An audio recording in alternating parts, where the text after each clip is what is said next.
Hello again. Well, I wasn't going to do another video today, and I absolutely promise that this is the last time I'm going to bring up this subject because, frankly, it's going to bore the piss out of me, so I'm sure it's going to bore the piss out of you.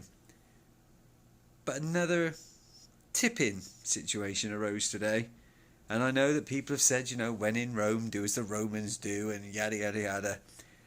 But we went to a restaurant today called, I believe it was Be Our Guest, Beauty and the Beast themed thing, which was all very nice, except there was no beauty, but there was a beast prowling around and being very bestial and pretentious.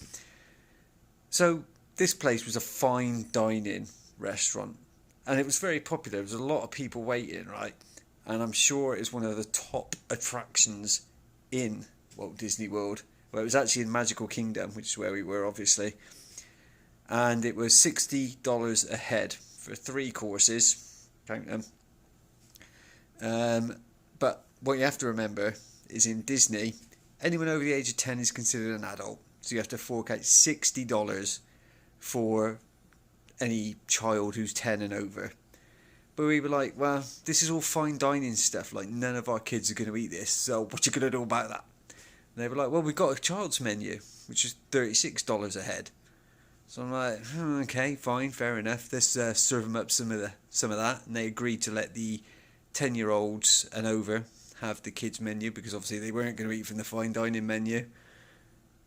They then proceeded to give them slightly bigger portions than a normal child's menu and charge $60 a head anyway.